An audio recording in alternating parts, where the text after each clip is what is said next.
very pleased that we have Dr. J, whom I'm going to introduce now, but let me just acknowledge Confidence, who you all know now. It doesn't need any introduction. He lives up his name. His name is Confidence. He's confident, and he does a lot of ways in a confident way. And he's basically the driver behind the ULP Authors Forum. He's an accomplished author in his own right, and he's also run his own company that is publishing, called Ascension Publishing Company. Today, it's really my pleasure because I'm introducing my colleague from Wits Business School, Dr. J. Welcome to Dr. J. Let's give Dr. J a round of applause. And it's a Women's Month, so it's very important that we celebrate women that are achieving and are doing great things. I'm going to introduce her, and then from there, then hand over to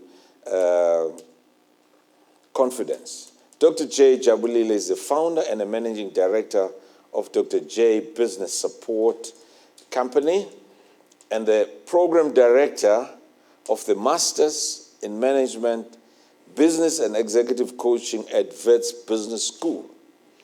Well, I can repeat that, at Wits Business School. Just to make sure you hear her.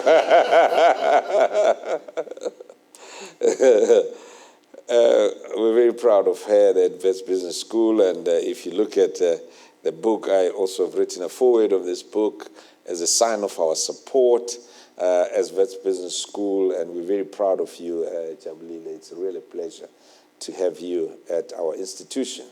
But she's also an entrepreneur, a statistician, business coach, mentor, facilitator, public speaker, researcher, and a senior lecturer at Wits Business School.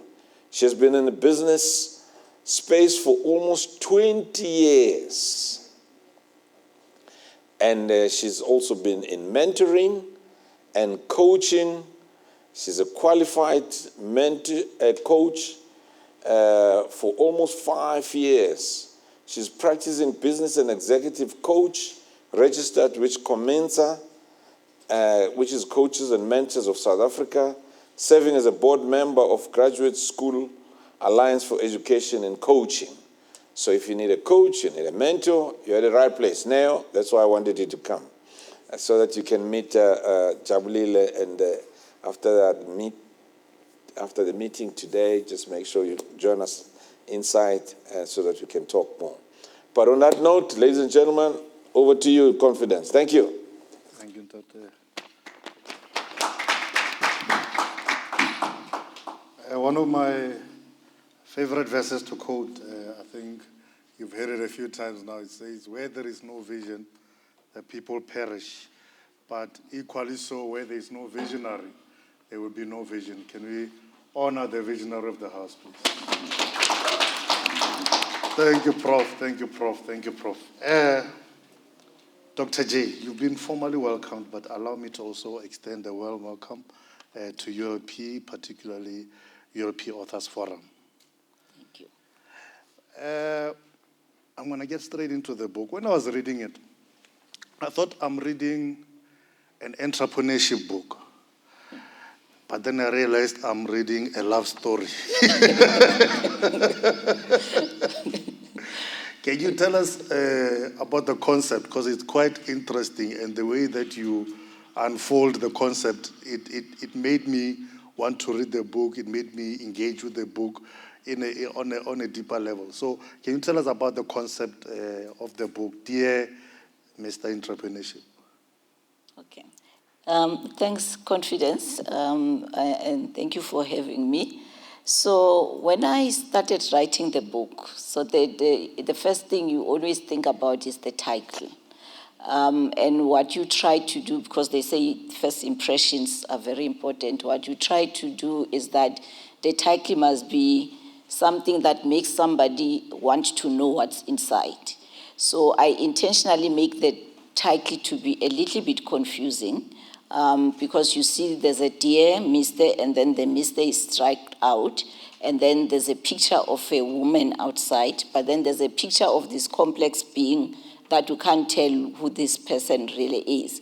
And that was intentional so that people get interested to go inside so that they can find out why the mistake struck out, who is that person sitting in front of the author, and then in that way read the book.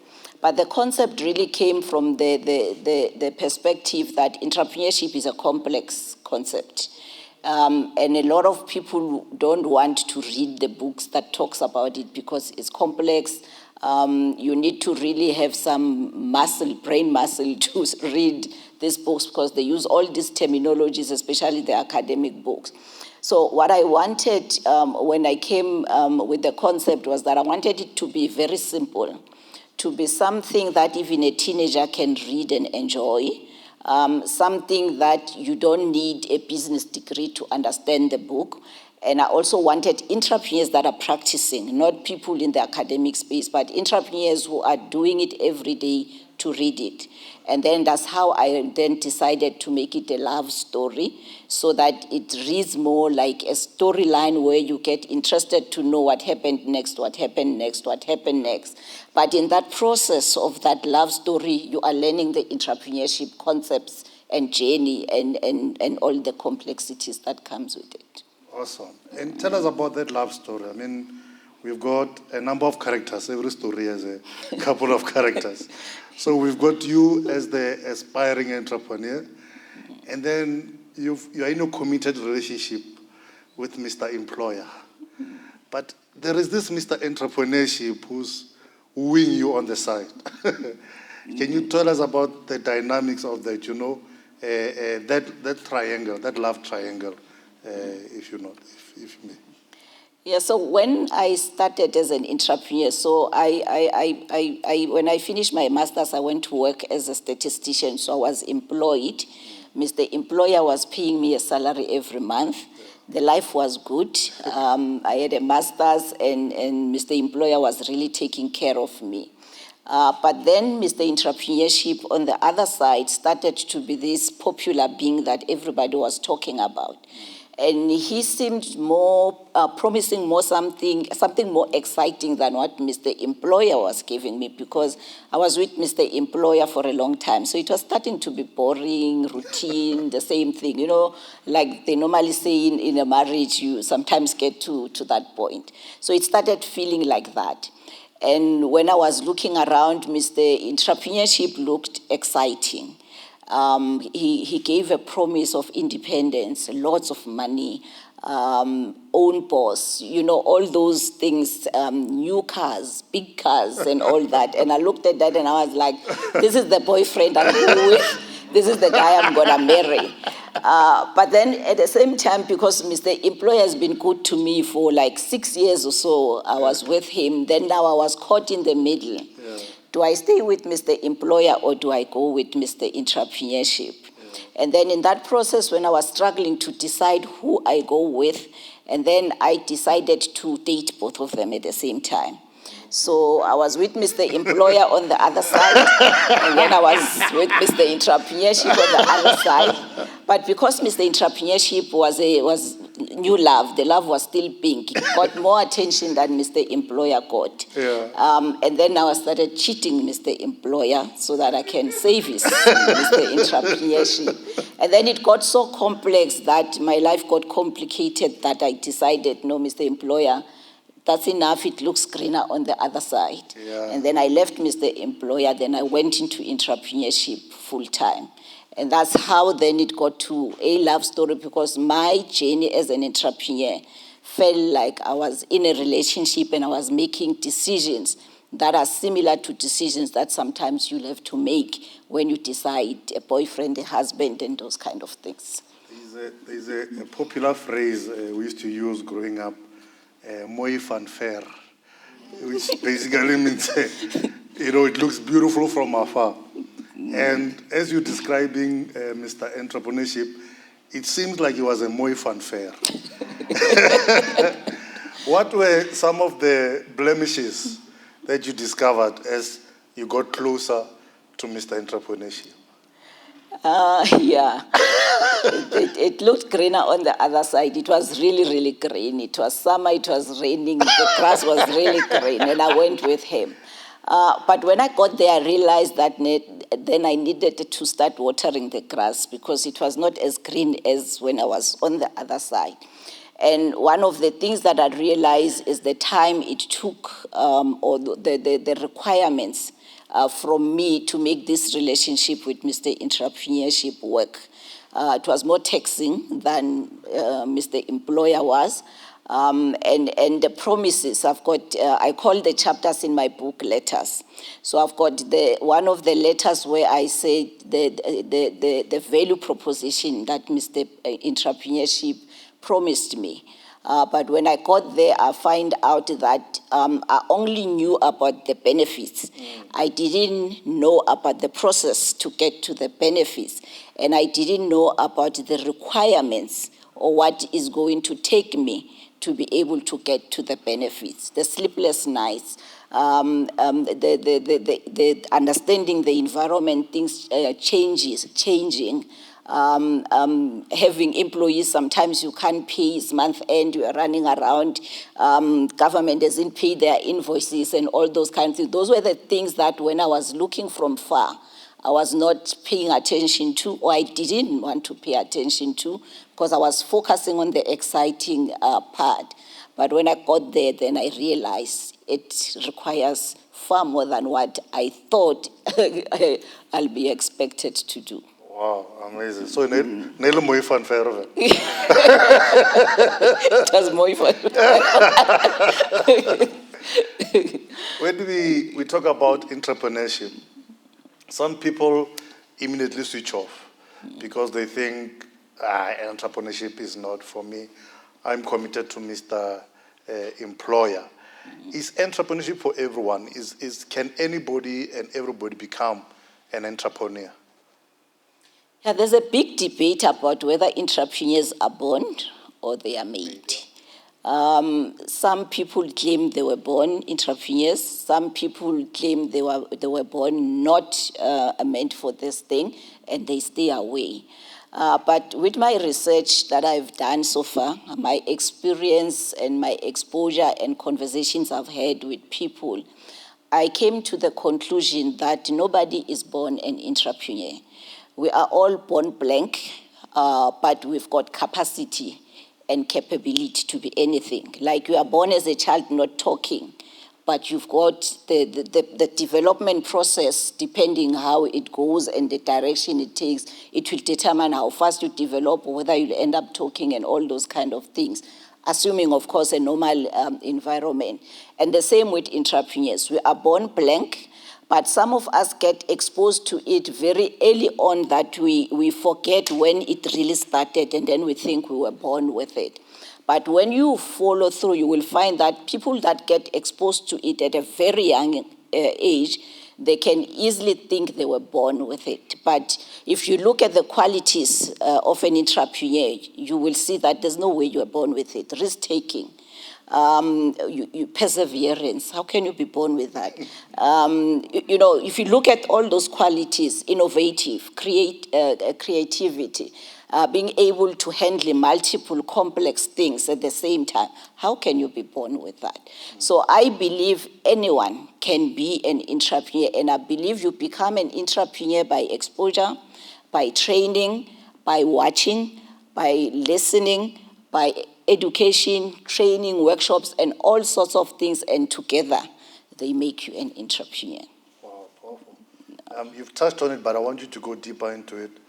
The mindset of an entrepreneur. What kind of mindset does one need to have in order to become successful in this endeavor of entrepreneurship? You cannot have a fixed mindset. There's normally statements, people that make that I was born like this. You can't be born like this if you want to be an entrepreneur. You have to be open-minded. And you need to have that mind that is always inquisitive. And when you see things, because your mindset is different, you're always looking for opportunities. when people are sitting and complaining about what is happening around, about things that are not working, all you hear and see is opportunities, opportunities, opportunities. How can I solve this? Because your mind is not fixed and your mind is open, and you believe that you've got what it takes to do something about things that are not going well. And that's the mindset that normally entrepreneurs have. It's open-minded. They see different things, and they are even looking for different things because they want to bring solutions than sit and complain about things. Oh, powerful. I think Prof will back me up when I say that our least favorite word at ULP is failure. Yeah, we don't fail, we learn. And one of the statistics, I think you mentioned it in the book, is that plus minus 90% of enterprises fail, I believe, in the first 3 years. What are the reasons behind that failure? Yeah, so Prof will use the word Just for tonight. Just for understanding of what we're talking about.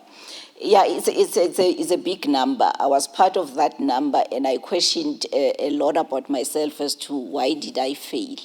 Obviously, depending on whose report you read, some say 3 years, about 70%, some say at 5 years, and then the number changes. By the time you get to 10 years, about 90% are gone. And the biggest challenges that I've seen, or also from my own experience, we go in there blank. We don't do research. We look at it, I'll use the word tenderpreneurs. We look at the tenderpreneurs, they start a business today, they've got big cars tomorrow, and then we think that's it. But the real entrepreneurship, if you want to do the real one, where you build a business, not where you just go and get somebody to put you in procurement and give you stuff, where you do the real one of building a business, it takes time. And one of the key things in that time that it takes to get you to the success is that failure. Prof says it's the school fees you need to pay. And when you pay that school fees, don't pay the school fees and quit afterwards. And one of the biggest things that makes a difference between people who become eventually successful is those who are able to stay through that failure, because it hits you very, very hard. And that failure can come because sometimes you didn't do research, sometimes you miscalculated your risk, sometimes you calculated right, things just change quickly, like pandemic and stuff. It's difficult to tell what is going to happen. Sometimes we don't have the skills that are required to run the kinds of businesses that we are starting. So there's a lot of things that makes us fail. But that failure, unfortunately, is part of the success equation. You need it. Awesome. Just to our online audience, if you have any questions, please put them in the chat boxes, in the comment sections, and we'll address them. Also to our live audience, if you have any questions, we'll be tackling those towards the end of the discussion. As a business grows, as black people, a lot of times we've got family members, friends who, are not employed. I think it's applicable to everybody, but sometimes you have family members who are not employed. You've got this business, suddenly it's growing, and then employment opportunities come up. One of the things you talk about is employing friends and relatives. Is that something you advise against? Is that something you are for? Can you just talk to us a little bit about that dynamic? Yeah, I'm not for and I'm not against. Yeah. It's important to do analysis as to why you employ somebody. The criteria for employing somebody shouldn't be because it's your friend or because it's your family member or because they need the job. It should be because they've got the skills that you need to move your business forward, or they've got the right attitude that you can train them and help them to get the skills to move your business forward. And one of the mistakes I made in my first business that I talk a lot about in the book is that I look at somebody, we go to church together, poor him, he's got no job, he's struggling, come, here's a job. But what you will find is that later on you find out why he was not working. And I'm not saying this applies to everybody, but later on you find out why poor Shem he was not working. And then now you have to deal with those things. But unfortunately in business, when you're busy dealing with those things, they cost you money and they contribute to how big you're going to fail at the end of the day, because you've got these people that you have that you took in because of their needs and not because of your business needs, that now you must pay them, but they are not delivering in terms of what the business needs. And then at the end of the day, the ship just sinks with everybody. You mentioned earlier that some have been exposed to entrepreneurship at an early age, and thus they're able to grasp those concepts which enable them to succeed in the entrepreneurship sphere. In your own life, were you exposed to that, or is it something that you stumbled into, and who were the people that inspired you to get into entrepreneurship? I will say I was exposed to it very early, but I didn't know that I was exposed to it. So when I grew up, my parents, we used to sell vegetables. My father was always running a taxi business. So he'll get us involved, like we'll look after the drivers. When they come in the evening, we must count the money, do the books and all that. And then sometimes they need to fix the taxis and stuff. We do all the calculations and all that. I didn't know at the time that we were running a business. So you're a taxi boss?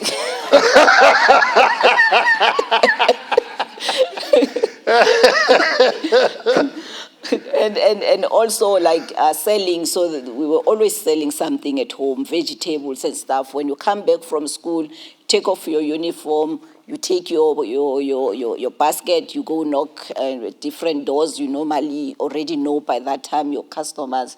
You sell the cabbage, the tomatoes and stuff. Come back home, you do the other stuff that you need to do.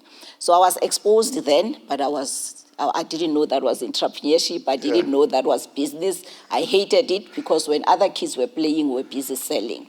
But then that was built in without us realizing, because even when now we got to high school and stuff, we were always selling something. Even now, almost all of my siblings, we are busy selling something. Now I'm here, I'm busy selling. So that thing, one of the things that I always say is, if you have seen it, if you have heard it, you have learned something. But it's a matter of what do you do with that. You can either reject it or you can accept it and do something about those learnings. But if you have seen it, heard it, done it, you have learned something. And I think we've learned then. Your advice to parents, maybe they didn't come from an entrepreneurial background and they've got young kids, would you advise them to get them into entrepreneurship mode? And in which way? I would say expose your kids, but let them make the decision. Because the truth of the matter is that not everybody wants to be an entrepreneur. It's not an easy journey. So people must make their own decisions whether they want to. And I normally say this also with people who are trying to make entrepreneurship the thing for job creation. There are people who don't want it. They just want an employer and they want a job. And that's okay because we need the balance.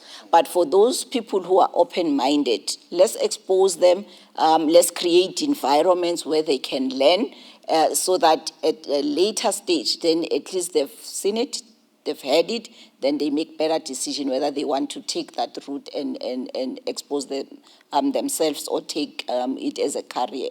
But it's a tough route, I won't lie. It's a tough route. If I didn't go insane in my first business phase, it was God's grace, but it's a tough route because it can go very wrong. And I sometimes hate it when people paint it as if, like the greener on the other side, like you're going to get there and things go. It takes long to build a business. You need to have the appetite for it. So if you are taking that route, you need to be very clear about it. But I think also if we start exposing our kids to it earlier, it makes them more open to it than us, where we started really trying it when we were older, and then you make the mistakes. Now you've got bonds, you've got kids, you've got school fees and those things. I always say when we are young, postpone the wife or the husband, the marriage thing, postpone the bonds and the stuff and go fail. And then in that way, then decide, is entrepreneurship for me or not? But at that time, when you are still young, then when you fail, you don't affect a lot of people around you. So that's the gospel I preach. When you are young, you can see the wife and the husband in the marriage and the bonds and the stuff later. Give yourself the time to fail and try entrepreneurship and see if it's for you. Wonderful. Okay. Get the book of Dr. J, verse 5. Chapter 2. In the book, you talk about different kinds of entrepreneurs.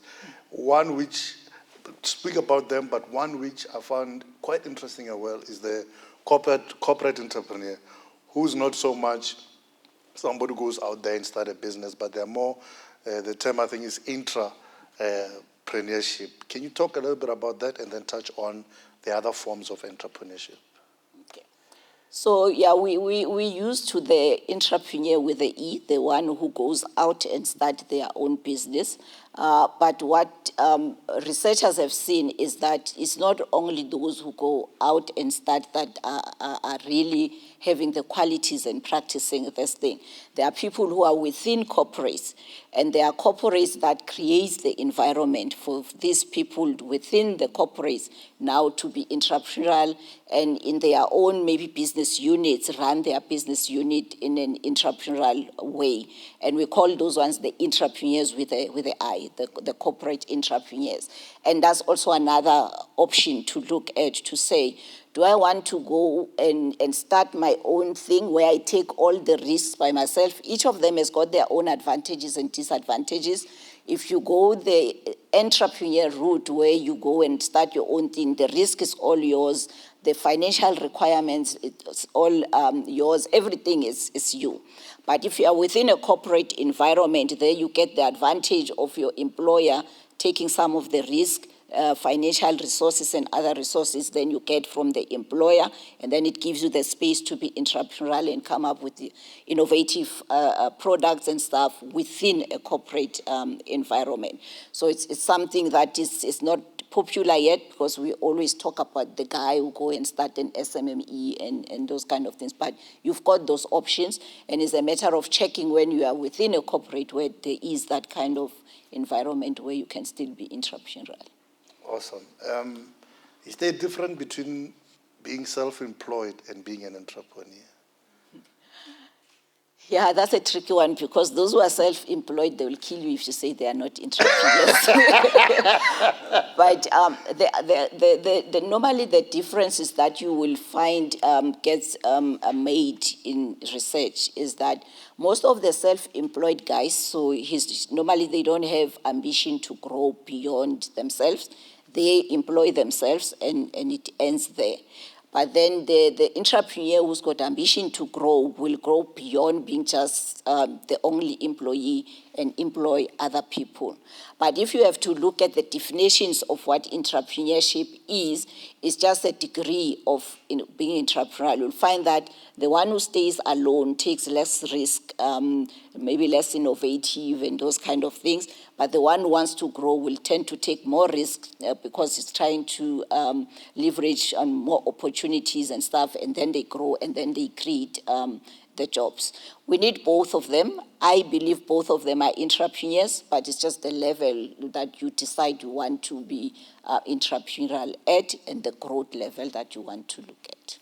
Awesome. There's a quote that I like that says, there is no secret to success. There is a system to success. Can you talk to us about the systems and processes that we need to have in place, and sometimes they are lacking in our businesses, which causes some of the failure that you're talking about? So can you talk about systems and processes, the essential ones, which essentially become the building blocks or the pillars of the business? Yeah, I think when you look at really trying to build something that is going to be sustainable and take you to that success, is that you've got the individual who's the entrepreneur. It's important. You've got the environment on the other side, the external factors that can make your business model not to work is important.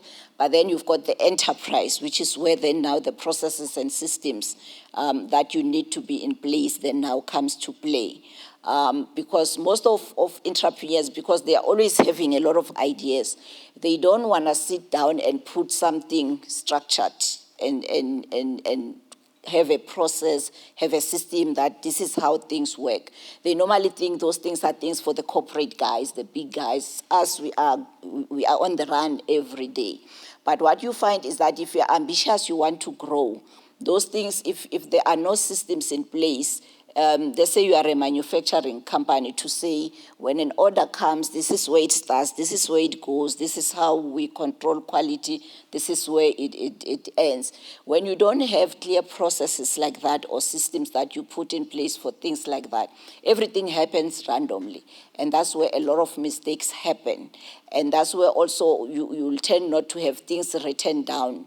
That when you get more people in, they know what needs to be done in this business and how things are done. And then the failure comes in there because everybody will come do their own things. Before you know it, the customer is not getting the value proposition you promised them, because then there's no processes and systems that you have put in there that make sure that things runs in a certain way and consistently so. Awesome. One of the things that I think COVID did was wake people to the fact that, it's no longer a one income economy. And a lot of people are into side hustling. Yeah. You've touched on it a bit earlier, but can you talk about the side hustle economy? How it's grown, how it's changing, and some of the pros and cons of doing the side hustling thing?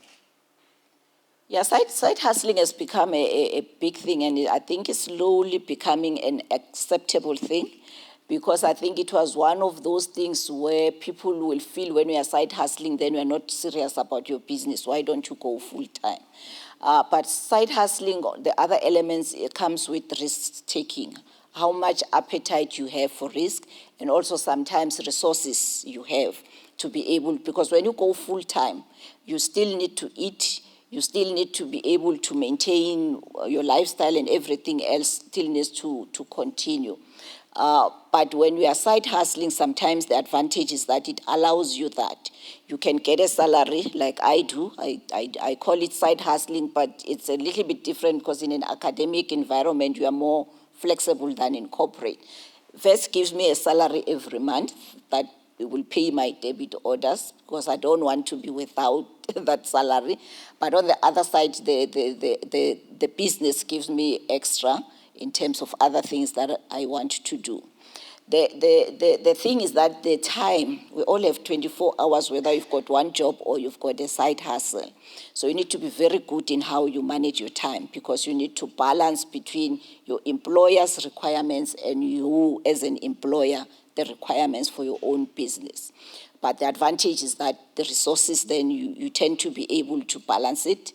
Also, some research say people who normally start their businesses as side hustles, they normally are able to sustain their businesses longer, because they don't deplete their resources too early, because they always have these financial resources that are coming in to get it up to a level where it can stand on its own.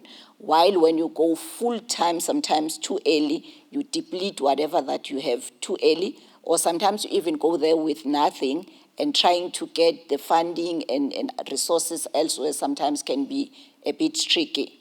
So what I will say is that the advantage for side hustling, you've got the resources, you can provide yourself, but the disadvantage is limited time. You can only do so much. And then with the full-time one is that you dedicate 100% of your time to the business.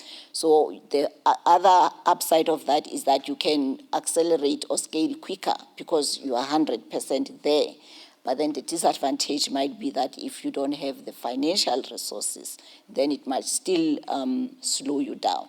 So I've got a long list in the book of the advantages and disadvantages that I advise people who are trying to decide, do I want to stay side hustling or do I want to go full time, to look at those and apply themselves before they make the decision.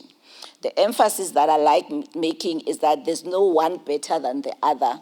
It is about your context and your environment and where you are in your life in terms of which model can work for you at the time. So it doesn't make you less of an entrepreneur. And we still need to change that mindset in South Africa that if you're side hustling, then you are not the real entrepreneur, you are not serious about your business. We all have different responsibilities. Awesome, awesome. One of the really important issues I believe that you touch in the book is the issue of mental health. And you speak quite vulnerably about, I think you called it, you're in a zombie state. At some point, walking in Cape Town in a zombie state, but nobody could see it because you had put on a smile. Can you talk about the mental health or potential mental health issues that arise because of the stresses and challenges of entrepreneurship? Oh, yeah, that one. Yeah, that was a life in my time where I was at the lowest. It was when I just closed, so the first business failed. So you're getting the story as you go along, but you can read and get the story. But I had my first business that I started in 2004, which failed after 6 years. And when it failed, I owed everybody I knew. Everybody I knew I owed, and everybody I didn't know I owed. And now, because I had no way, I borrowed money from all my friends, my family members, and to try to get this thing to work, and eventually it didn't work. So now I was at a point where I've got no way where I'll get money to pay them back. I've got creditors who are calling me. I had a showroom that and offices. I had staff that I couldn't pay, and I had to close it. And when I had to close it, it was a very painful day where I had to tell my employees that, guys, I had about 7 people. I was like, guys, you have to go. Because some months I would be late to pay them, and it was not nice. But all those things work on you. And sometimes because we are in this moment of trying to make things work, you don't realize how much. And at that time, the thing of mental health and stuff was not talked about a lot.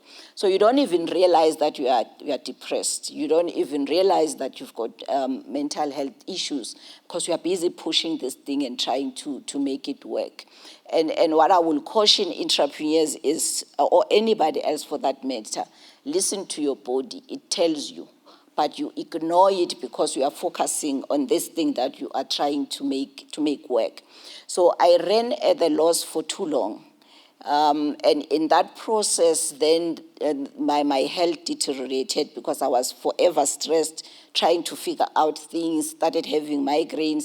Every time you go to the doctor just tells you, there's no medication I can give you, go and rest, You go back, you can't rest, you're trying to push this thing because you want it to work. But eventually it gets to that state where you don't even feel yourself anymore. I remember one day I went to see a client. I was still in Cape Town, so I went to see a client in Worcester. And when I was done, I was driving the opposite direction of going home. Oh. And I drove for about, 200 kilometers. I see the boards, but it's not registering that I'm not going home. And I'm going home, but I'm like, I'm not getting home. And later on, I'm like, I'm not going home. And then I turned back now to go home. And that's when I realized that this thing has really taken a toll on me. Because I'll be there, you'll be having a conversation, you'll be talking, but I'm not there. I hear you, but I'm not there. Because I allowed the business to run at the loss for too long. And that comes to that thing where they say, when they talk about lean startup, that the one thing guaranteed is that you are going to fail. But what you want to try is to fail fast and fail cheap. But when we are not paying attention to the red flags, which I've got about 20 red flags I talk about in the book, that failure is a process. You don't wake up one day, boom, I fail. It's a process, but you need to pay attention to the red flags. And I think I didn't pay attention, but also not accepting that this thing has not worked is another problem. You need to get to a stage that says it has not worked and is okay, and give yourself the permission to close that chapter and start again. But I struggle to give myself the permission to say it didn't work, close it. you'll start something else, because at that time, even your entrepreneurial juices are not flowing because you are in a different state. So what I will say to anybody who's working hard out there, listen to your body. You know when you are you, how you are. And when you get to that point, it's no point to try to push. I know hunger will make you push because you need to eat.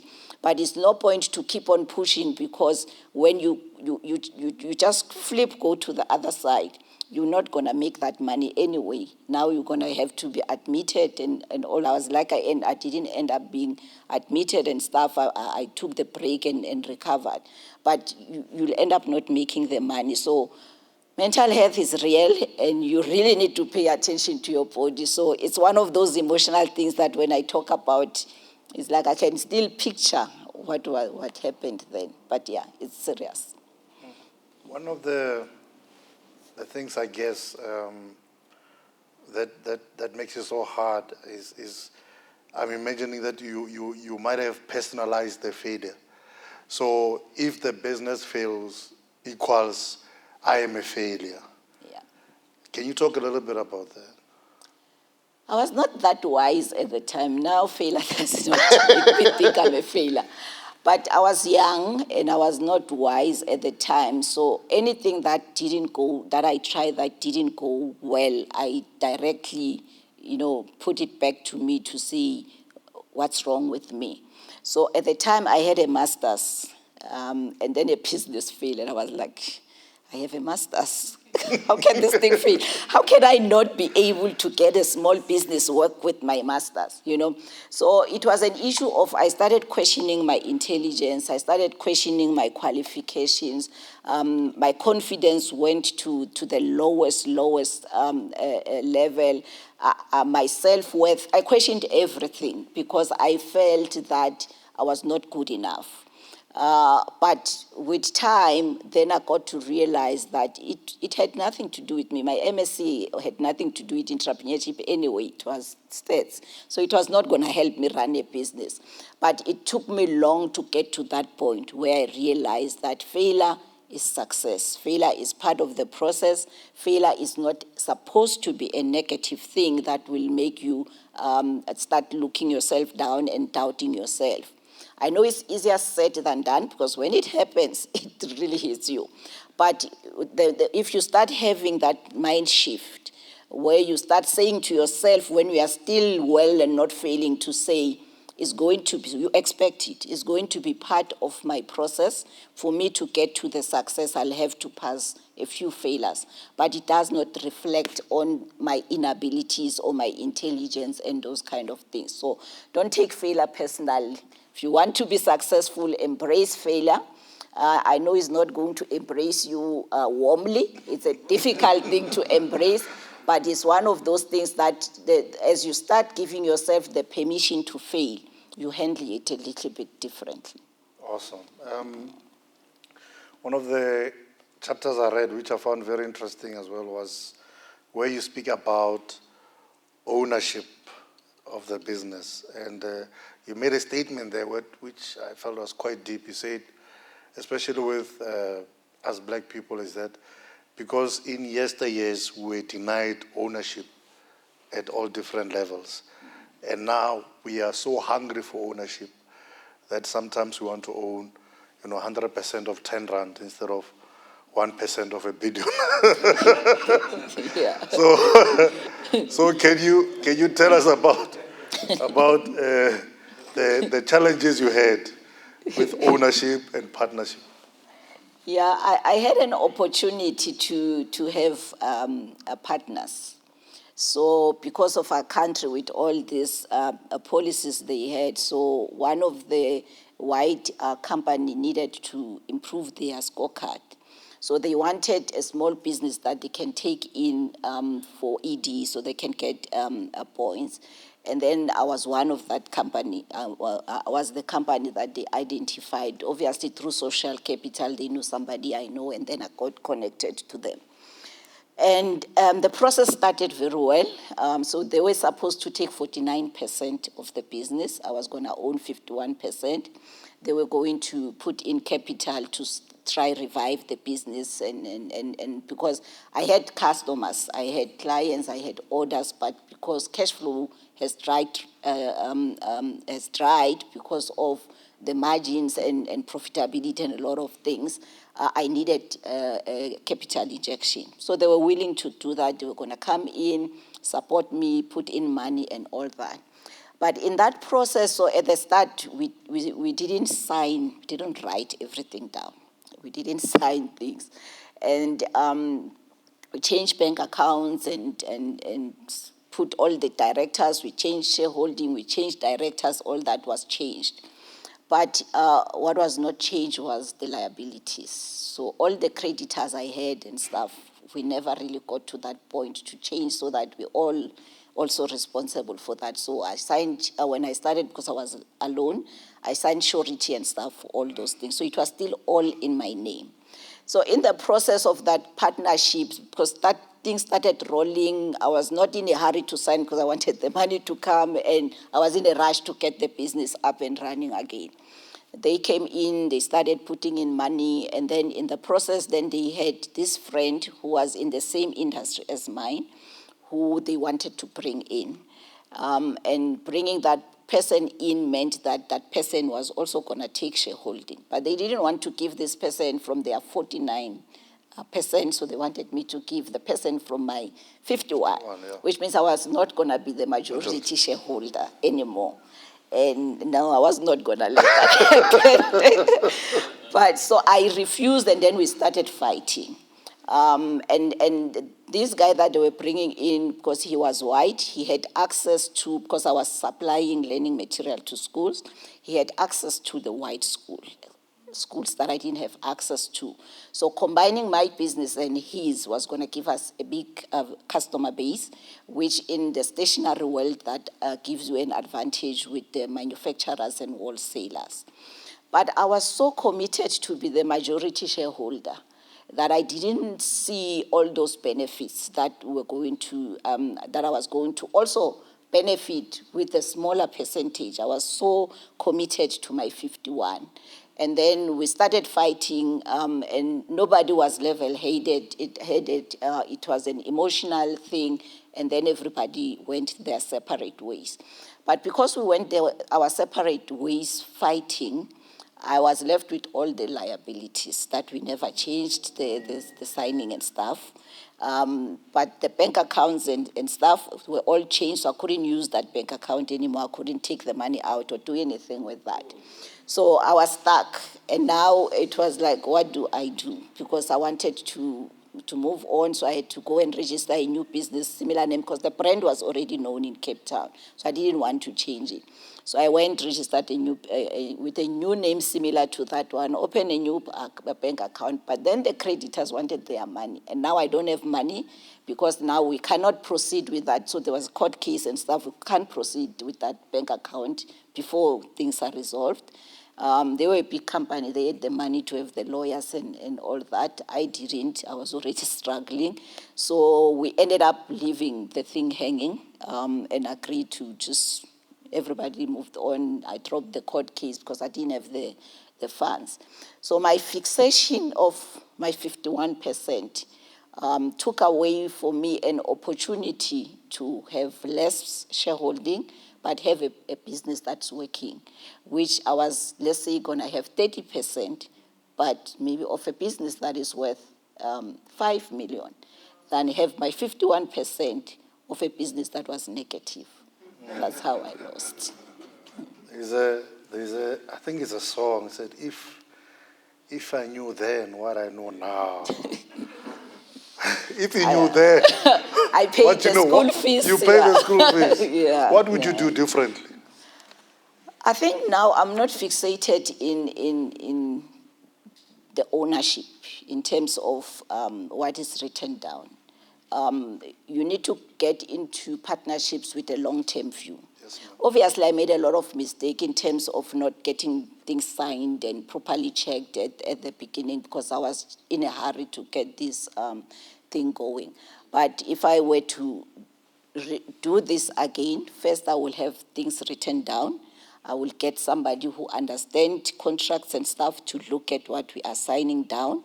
I will not be fixated on the number. I will look at the value of the business itself of 1% of a billion versus 51% of a negative.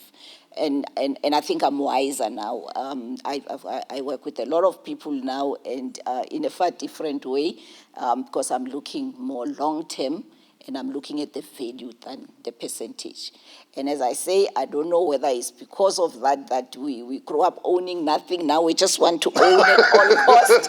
It can be zero, but I'm owning it. So I don't know, but it's something to be careful about and apply yourself when you've got partnerships to get into, to say what is the value, and get somebody who's not emotional about it, because we get married to our businesses. And sometimes it becomes so to let go of certain percentages.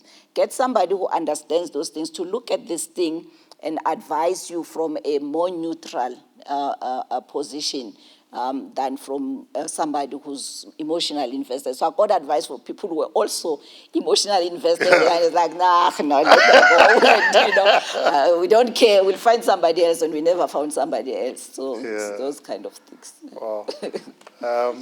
When you become an entrepreneur and you start providing employment, you know that unemployment is a huge issue in South Africa.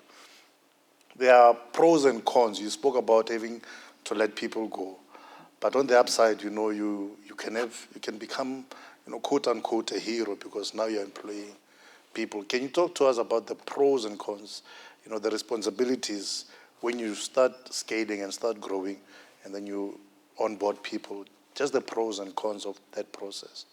Yeah, I think the biggest thing is, because sometimes growth can be also your enemy. The biggest thing that I always emphasize is do your analysis. When you take people on, do your analysis, what skills you need, what attitude you need, what's the culture you want to build, and then start taking people on. But also when you take people on, don't do things verbally. You might find yourself at the CCMA. Have documents. If you're not good at that, get somebody to help you with documents. You're a small business, you don't need thick, long things, but have basic things that you can use in your business to say, we are agreeing on 1, 2, 3, this is what I'm going to pay you, this is how I'm going to pay you. Because one of the things that becomes difficult to let people go is when they are not delivering and there was nothing written down that you are here to deliver this. Because then how do you let them go? You never said, I'm here to reach this and this and this targets. So it gets tricky to let people go. So formalize things. I always say, as a small business, treat your business like tomorrow is going to be the biggest company ever, so that you don't struggle with documentation, which is some of the things that makes it difficult for us to access a lot of support that is there, because we don't document anything. We just run, we eat from the same account, we run the business from the same account, we go party from the same account, you know, we buy liquor from the same account. So you want to separate things so that tomorrow this thing grows, you want to do something about it. You've got documents, you've got track record that you can show. But the biggest thing about getting people in, make sure you check the skills. Don't think that references are for big businesses, eh? When somebody gives you something and puts references to say, I've worked here, call those people, please, and check why those people are not working there anymore. Because some of the things you find out too late, and when you find out too late, then now it's difficult to let people go. So try to be a little bit more formal as if it's your big business, but without really incurring costs to do a lot of documentation, but just to make sure that you keep yourself on the safe side. Awesome.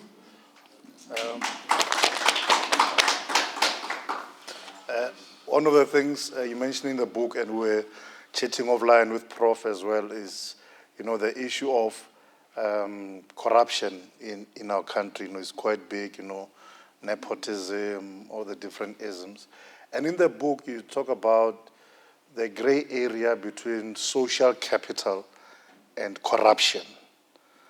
Can you delve a little bit deeper into that?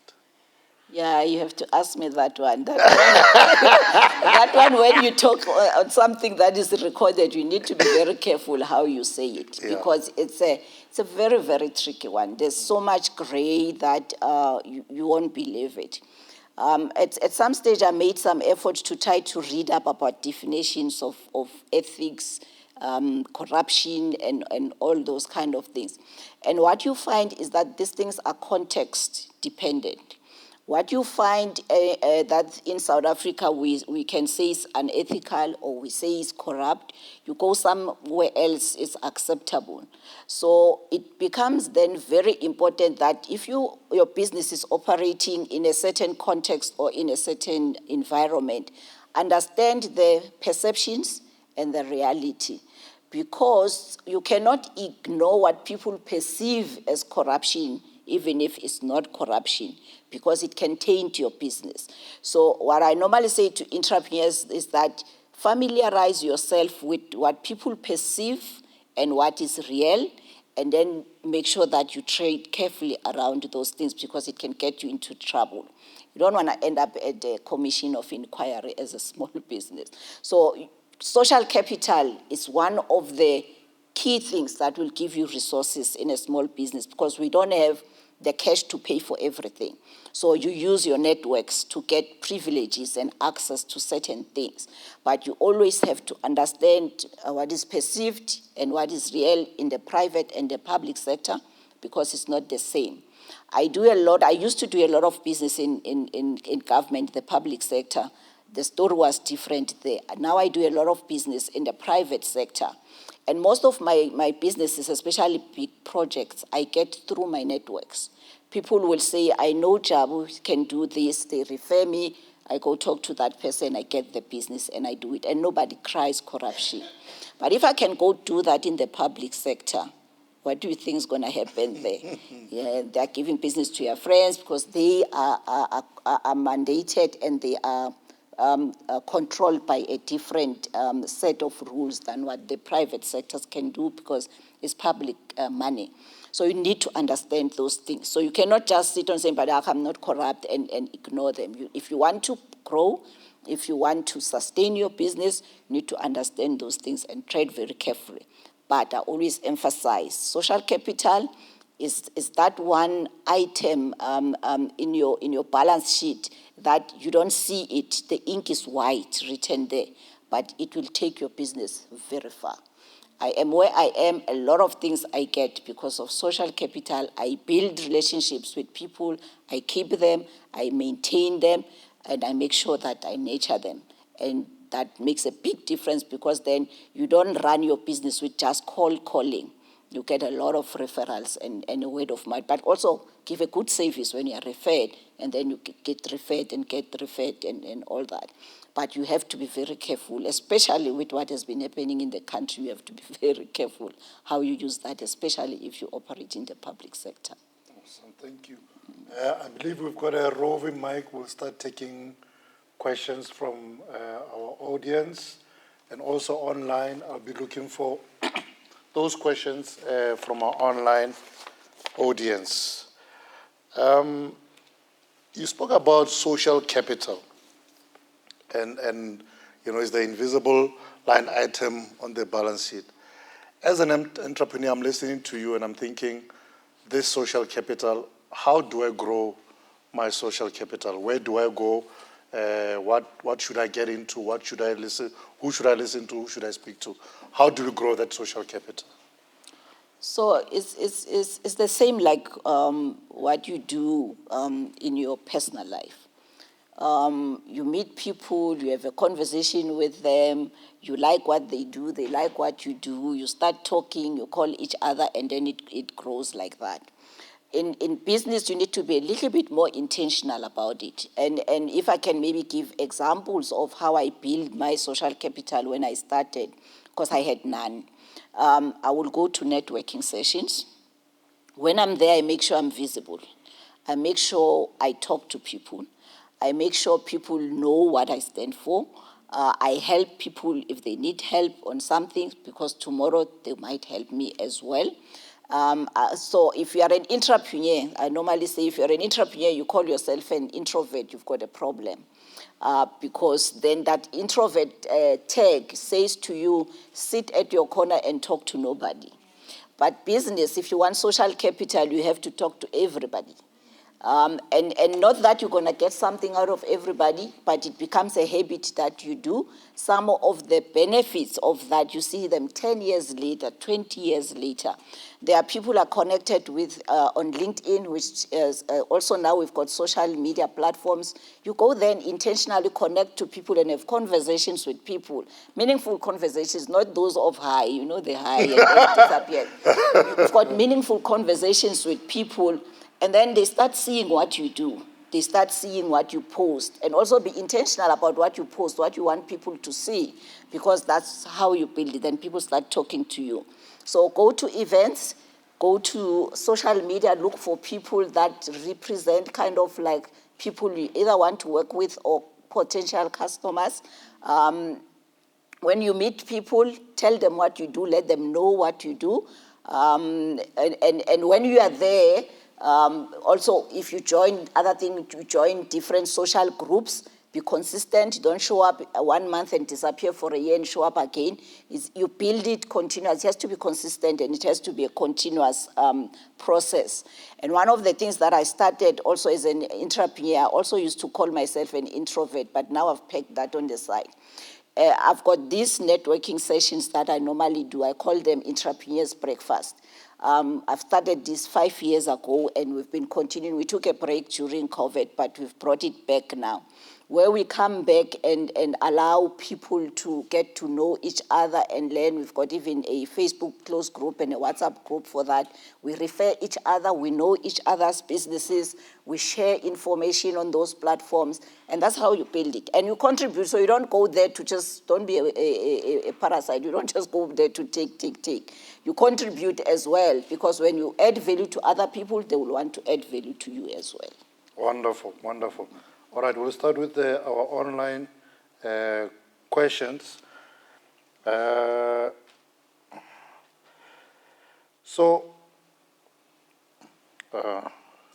excuse me on that.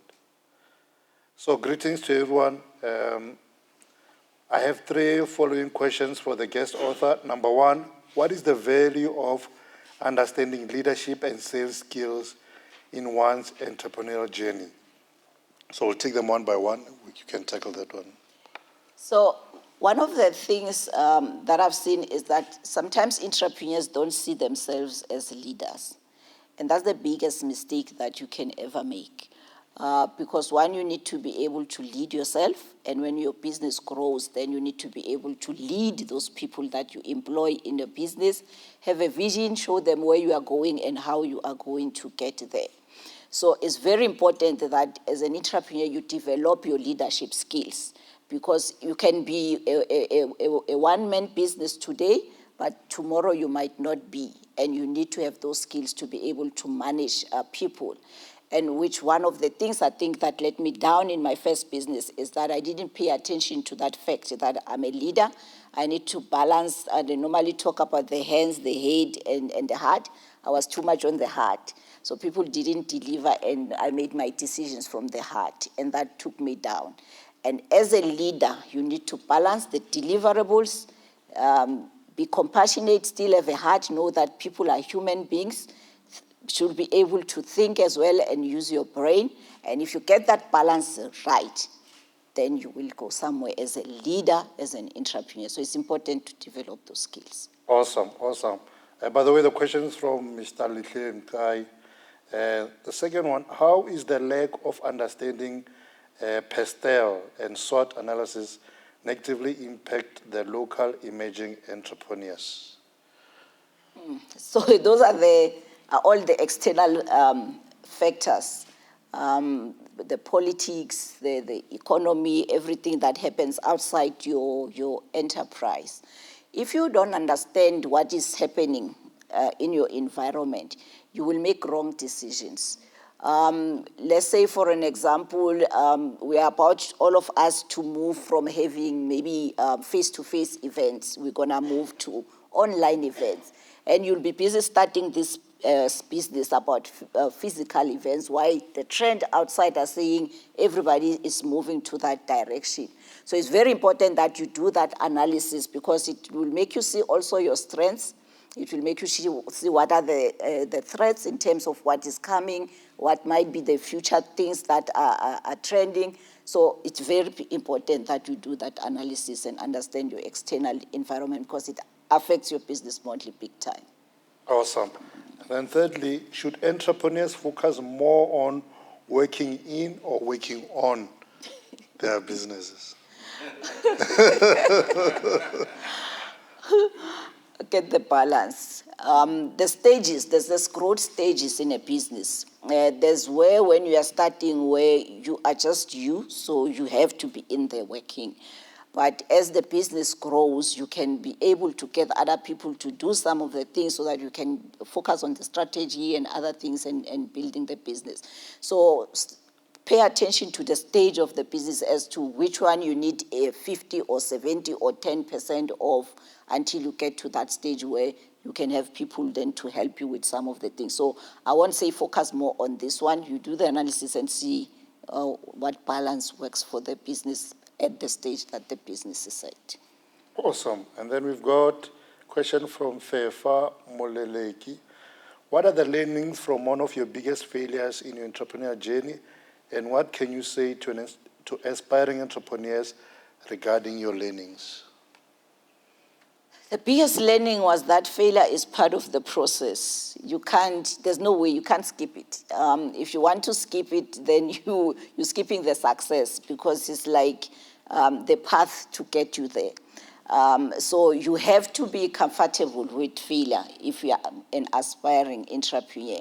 I always say if you don't like to fail, don't be an entrepreneur, because then you are not going to be a successful entrepreneur if you avoid the failure or you try not to fail. Because the thing is, you're going to take less risk, you're going to do less, trying to be careful that you don't fail. But the failure is what takes you there. So if you don't want to fail, don't be an entrepreneur. But if you're an aspiring entrepreneur and we are happy that in my journey to get there I'll fail, then welcome to the entrepreneurship world. Welcome to the club. Do we have questions in house? The gentleman in black. Please stand up, state your name and your question, please. Okay, thank you. Good evening. The name is Alan Aron from Katlehong. Three quick ones, Dr. Jabulile. The first one is when do you get to a point, or when do you get to decide if a business fails that I'm closing this one, starting a new one, or I'm going to work this one to regrow it, or I'm going to try again? The second one is what would be your advice in mixing business and emotions? Then the last one would be, through your journey with the nuggets of wisdom that you've accrued along the years, what would you say to a 20-year-old Dr. Jabu, looking back? Thank you. Okay, I should have brought a paper to write the questions down. I'll start with the last one. Thank you. What I will say to a younger me is be open-minded, try things and fail while you are young. You don't have to be an employee as much as you don't have to be an employer. You choose. The options are there for you, and you can choose. Because when we grew up, we felt like we had to be employees. So that's what I will say to the younger me. Remind me the second one. Mixing business and emotions. Or mixing business and emotions. It's an EQ thing. I think, as I shared earlier, that sometimes one of the things that maybe I should have done then was to get people who were not emotionally invested in my business to help me with some of the decisions that I needed to make. If you are a person who's not able to take your emotions out of things and soberly make decisions, you're going to struggle, because those who are clever or wise, they normally say never make any decision when you are emotionally angry or too happy and those kind of things. So you need to be able then to take your emotions out of it and make decisions. But it's an EQ thing that you need to get to that process of building your EQ, so that at the end of the day, then you are able to manage. There are things, obviously, that will trigger you, will make you emotional, but the self-awareness then becomes important, so that you know, here these are my emotions making this decision. These are my emotions misleading me, and then you're able to manage that. But yeah, you can't run a business with just emotions. It will take you where my first business went. That one only the owner of the business will know. Like as I was saying, that normally failure of a business is not an event, it's a process. And if you've got, the red flags or the things that you need to check when your business is, when you start seeing all of them, then that's where you sit down and do the analysis. Is for me time to close? Do I still have ideas on how to make it work, or I don't have ideas anymore? The reason I don't have ideas, is it because I've tried all that I could, or is it just because maybe I'm tired, I just need to to take a break? So those are decisions that no one else will tell you to say, close now, try again, look for another way of doing it. Is those reflections that you need to be able to make as an entrepreneur, to say, where I am now, do I think I still have what it takes to try and get this thing to work?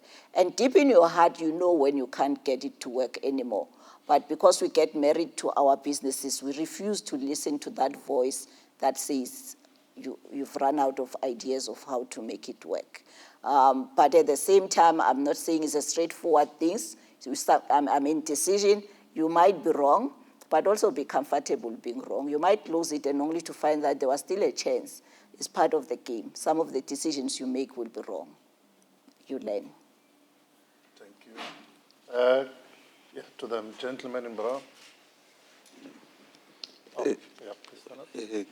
Greetings to the house. Igama Ubongi Nkosi Mtiliso from Israel. So firstly, I think one must extend his words of gratitude for having to share their experiences, that entrepreneurship is indeed not a bed of roses.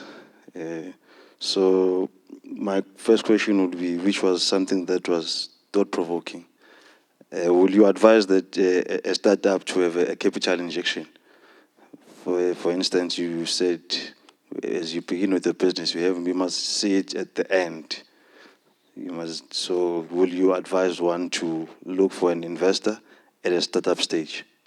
And then secondly, my question would be, my business seems to capitalize on the township economy. So most of my clients are people who really don't like doing things by the book. So would you advise me to put myself in their shoes? Like, for instance, if there's a certain document that is required, sometimes you end up saying, no, we can cook that, which is something that, from a principal point of view, it's quite incorrect. So lastly, from your perspective, there's a Township Economic Development Act that just been passed by the Gauteng government through Mr. Pakstow and Mr. David Makura. So from your point of view, will you say policies in the government, do they actually materialize? Will you invest your time in assuring that you benefit from a certain policy position? Then, how do I put it? Then putting half of your legs, then the whole body of it. Thank you. Thank you for that, Bonkosi. In terms of being a startup and looking for investors, it depends on the type of business that you are doing. There are businesses that you can start and be able to run for some time without getting an investor or getting any external funding. If you can, then do that. But there are businesses that maybe you need machinery, you need a big capital that you can't do it yourself. Then at that stage, then you can look for an investor or a partner. But it's business dependent. So don't make an assumption that when you are starting a business, you're gonna need funding. Do that analysis to say, do I need external funding? If I do, how much of it do I need? How much of it can I be able to do without? can I bootstrap around those things, because you want to minimize also having external parties early on before your thing is clearly structured as to where it's going and those kind of things. So check your business and see whether do you need or don't you need, and then make that analysis and make the decision. The second one is more of a principle thing or an ethical thing, or what? Is it wrong because it's a criminal thing, or is it just you personally as your principle that is incorrect? Then you personally make the decision. Because one of the things I think that was raised in one of the conversation we had about ethics issues, and it was in class, and one of the students asked me that if I'm so hungry and this guy is asking me to do something that I feel it goes against my morals, should I do it so that I get the business because I'm hungry? And normally people, when they ask you questions like that, they already have the answers and they know that what they are not supposed to do, but they want to do it, and they want somebody else to say they must do it, so that then it clears them to say, I did it because Dr. J said I should do it. So it's a personal decision. The policy one, I'm not sure whether I'm getting what's exactly the question around the policy issue. Okay, thanks. So, in most cases, government will come up with certain policy positions that will, assumingly, have been drafted to benefit the public. But only to find out, when you take time to invest in it, it does not materialize, or it has already targeted certain politically connected individuals. So will you advise someone to wholeheartedly venture into benefiting from such a policy position, or put half of your eggs on it? Policy is most of the things is things that are meant to benefit us. But I acknowledge the fact that the implementation sometimes does not work the way we like it to work, benefit us the way we like it to benefit us. I always say entrepreneurship is about trying and finding out. You never know. And I said this also when the budget speech was out. There was a fund about that was going to support entrepreneurs where you don't have to pay collateral and stuff and stuff. And most people were saying, I'm not even going to apply because I'm not going to get it. Then I say, you are not an entrepreneur, because you never know until you try it. Go try it and say, I didn't get it. But not to try to leverage from something that is meant to benefit you, because you're already making the assumption that is meant for other people. You might miss out. You never know. You never know. You, as an entrepreneur, you try. You never know. Unless you've got other alternatives where you make that conscious decision that I'm not going to play this side, I'm going to play this side, then it's fine. But sometimes you don't have those options. Then you try and find out. You'll be surprised. You never know. Wonderful. Let's start with the gentleman. Yeah, the gentleman, I think he had his hand raised up first. The gentleman in the cap, and then we'll come in. Oh, greetings, everyone. My name is Nico. Dr. Chabune, I actually respect the fact that when you mention entrepreneurship, you mostly mention failure and everything, right? And we all aware that we grow up in a society where everyone is supposed to go to school, whilst schools are against failure and everything. And you did mention also that parents must at least try and introduce their kids to entrepreneurship. How do you then do that while you know that at the end of the day, they're going to go to an institution that's against failure, while entrepreneurship is also based on failure itself? So how do you tackle that as a parent? you wanna introduce your kid to entrepreneurship, but then you're gonna take them to school, and then to school they tell them not to fail. Failure is bad. If you fail, you're dumb. And then now, how do you encounter that? Thank you. Interestingly, I talk about that contradiction in my book, that we grew up in an environment where at schools failure is bad.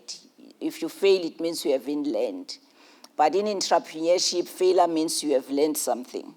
And to change that mindset, because that thing has been said to us so many times until grade 12, you go to university, it's the same story. Success means passing all your subjects.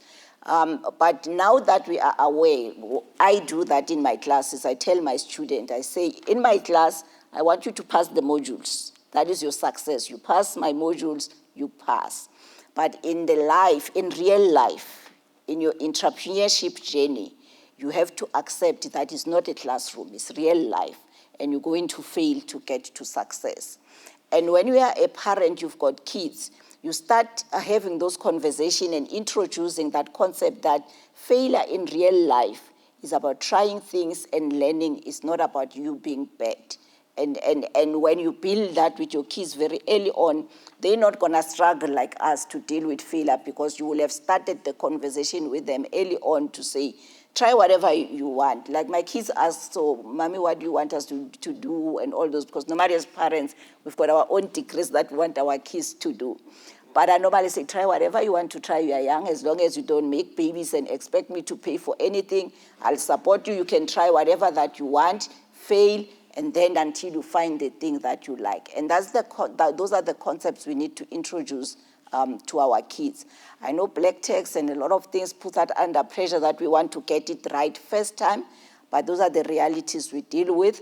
But it's a thought that you start putting to your kids when they are still young, so that they don't struggle like us. Hi, Doc. My name is Neil Twalo. I'm actually author of Township Economy Mistakes. I'm pleased to be here. So I only have 3 quick questions. So firstly will be that in a normal business ecosystem, which elements do constantly enforce industrial change, and how can one actually focus such changes? And the second one is that, is business plan still the reality of a startup, or rather of a South Africa startup world? And beside that, or rather beside business modeling, which other aspect of entrepreneurship can a startup entrepreneur use to actually constantly innovate faster for their business strategy planning? And the last one is that, so we run projects in the townships through our movement called Startup Movement, where we constantly link up local producers in the township economy landscape. And one thing we've realized is that product differentiation is actually diffusing in today's competition aspect of the business world. And distribution is one of the biggest key that is actually taking over to sustain competition. Value chain is actually taking over, even having influence in the entire business ecosystem to actually take over. So to a startup or rather local entrepreneur that is in the township, how can you advise them on the market strategy that they can use to actually blend in the township consumer market, if they do not actually have the structures that can actually make them dominate the township consumer market? Thank you. Thanks, Noah. I can tell that you wrote a book. So.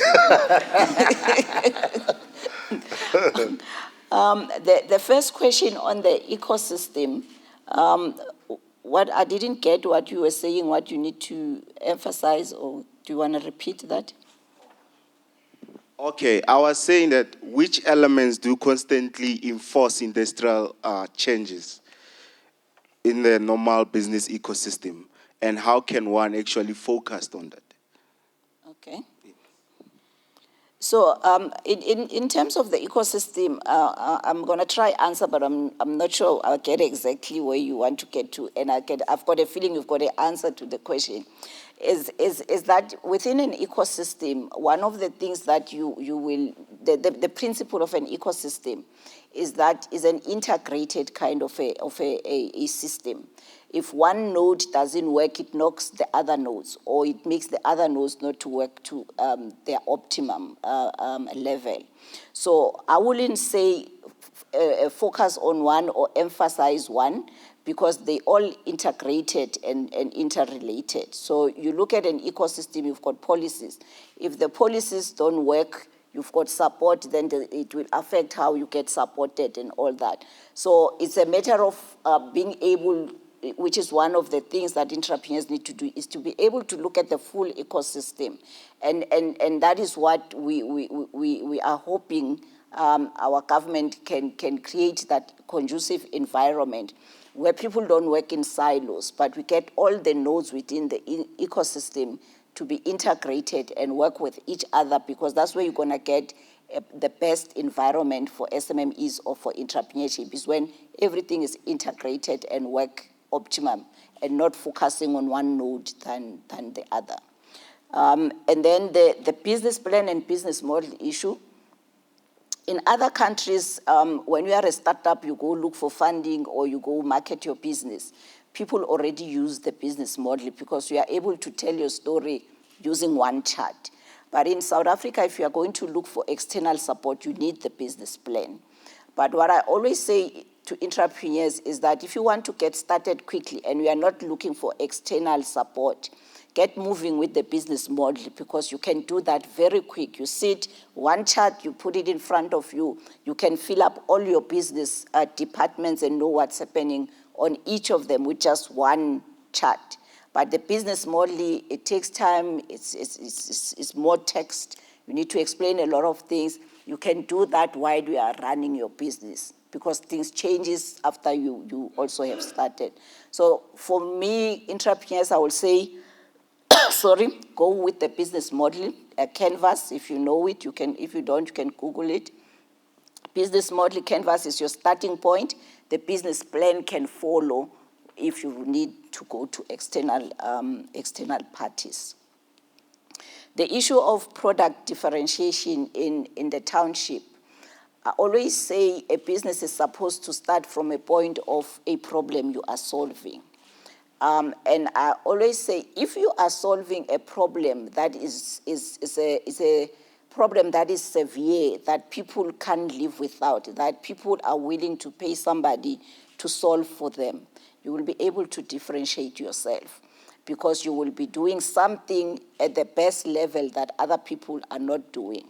But sometimes what you find is that we do the Me Too kind of a business, and then it becomes difficult to differentiate yourself, because we are all selling the same thing.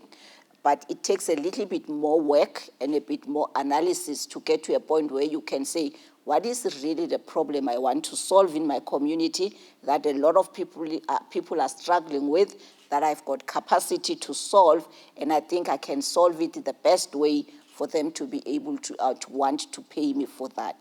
And that's how you differentiate yourself. And that's when, so since you wrote a book, I will say that's when we talk about value propositions. You get me. Wonderful. Any more questions from in the house? Gentleman in black. Evening, Doc. Thank you so much for such an informative session. Kitsiriso Sebota. I just want to ask, when we raise kids, I'm a very proud father. We always think we just give to them, but kids also make us. So you may have alluded to this point while you were speaking, but I just want to know, what's the one thing that you can say tonight that if you hadn't taken on this baby, the business baby, or the business babies, if there's more than one, what is that one thing you wouldn't have gotten? What is the one thing that these babies has made out of you that you know you never had before, and it came to you, you are that thing now because of the baby? I can rephrase it. Please do. Okay. Babies, we as parents always think that, we are we know everything and we are raising the baby. So we sometimes go into business with that mindset that I'm going to do 1, 2, 3, and this is what the business is going to be like. What is the one thing that the business has taught you and made you, that you know that you went into business and you didn't have that one thing?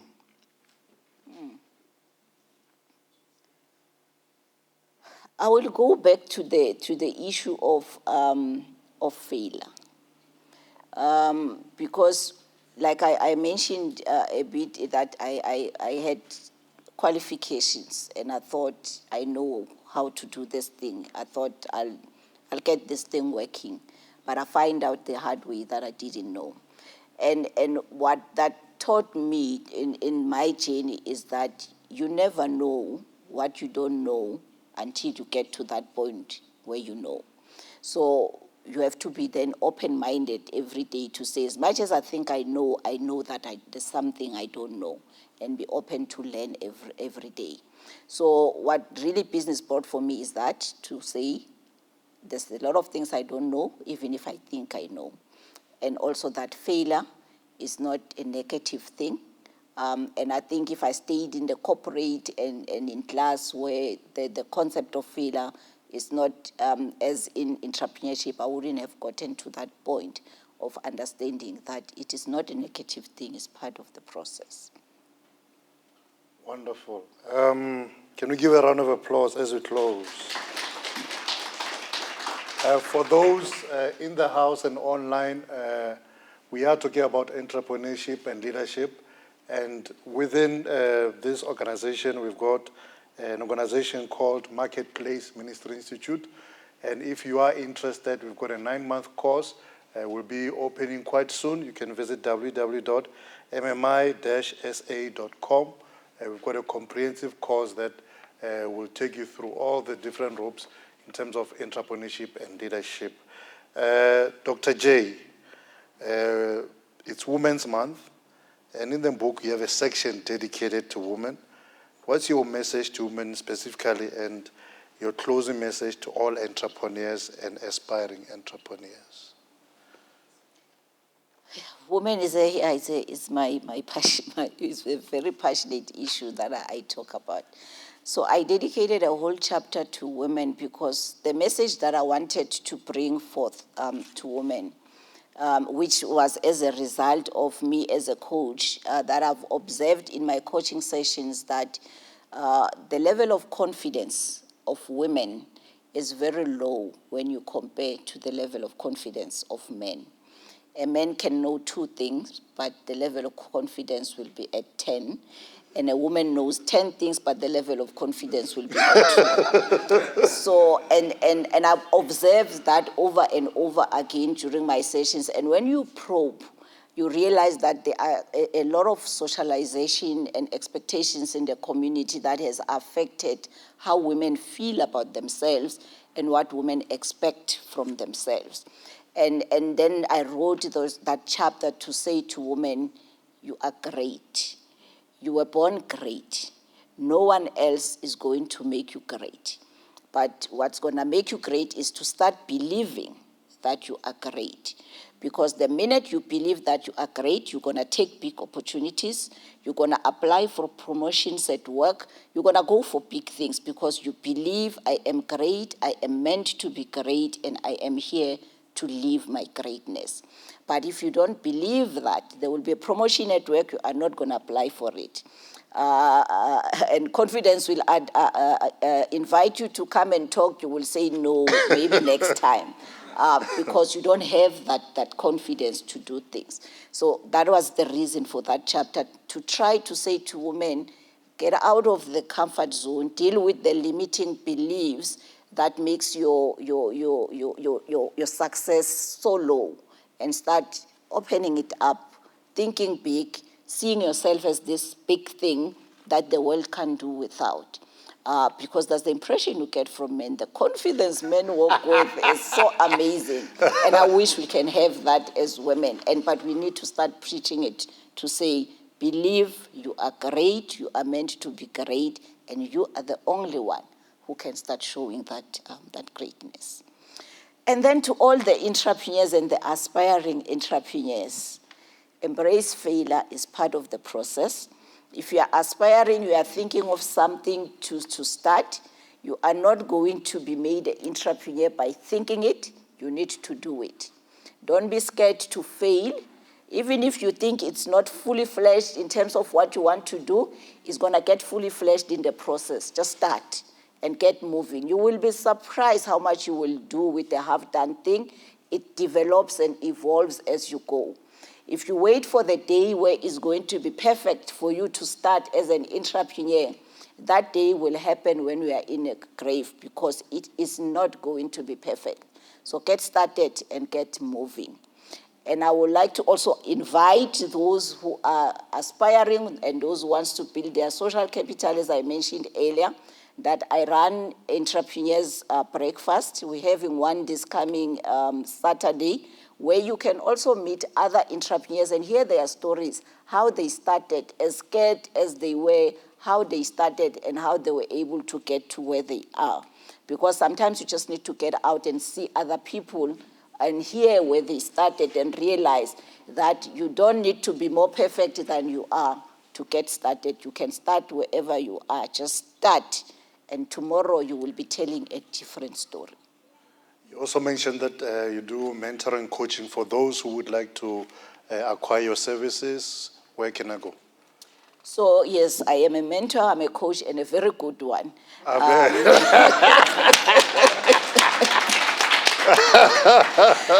That's what my coaches and mentees say. So I'm just passing the message. We are on social media, so you can find us on social media. It's at Dr. JBiz, Facebook, LinkedIn, Twitter, same everywhere. At Dr. JBiz is DRJ with Biz, B-I-Z. Or you can find us there. If you are not on social media, you can WhatsApp 076 477 2788.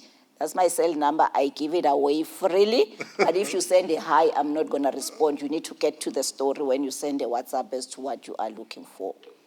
Thank you. Thank you. Can we give a round of applause? Dr. J, thank you so much for honoring the invite. Thank you for investing the time, the energy and resources into producing this wonderful work. I believe it's going to move our thinking forward, and it's going to increase the success levels so that we don't play around in the 90% anymore. But thank you. Can we give another round of applause?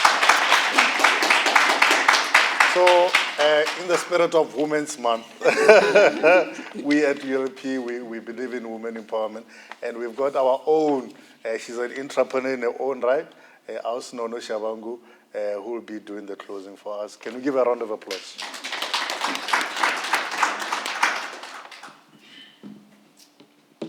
Thank you very, very much. I'm going to ask that we stand and give Dr. J a round of applause for a beautiful session. Thank you very, very much, Dr. J. That was very, very fruitful.